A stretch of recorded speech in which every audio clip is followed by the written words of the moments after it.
அம்மாவுக்கு உடம்பு சரியில்லாமல் போகுது. 2016 தேர்தல் முடிஞ்சு 72 நாள் ஆஸ்பத்திரியில் இருக்கோம். நான் வீட்டுக்கெல்லாம் அழைச்சிட்டு வர்றதுக்கு நல்ல நாள் பார்த்து வச்சுருக்கோம். திடீர்னு யாருமே எதிர்பார்க்காத ஹார்ட் அட்டாக் மாதிரி வந்துடுச்சு. அதில் தான் அம்மாவுக்கு இப்படி ஆனது.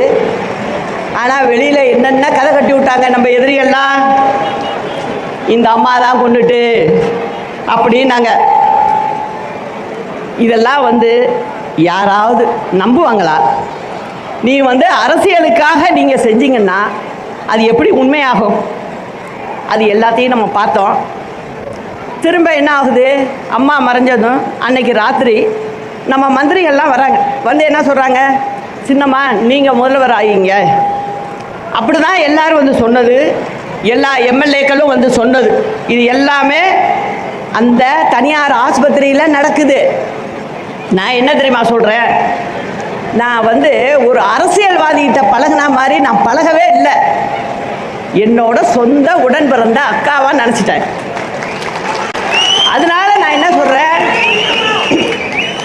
அக்கா இறந்து இப்படி இருக்கு. இப்போ நான் போய் முதலமைச்சராக நான் பதவி வைக்க முடியாது. அவங்களுக்கு செய்ய வேண்டிய காரியத்தை அவங்க முறைப்படி நான் வீட்டில் செய்ய வேண்டியது இருக்குது. அதனால் வேணாம்.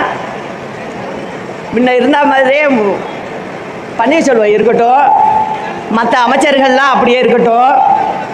இடையில செங்கோட்டையனை எடுத்திருந்தாங்க. அதனால் அதை மட்டும்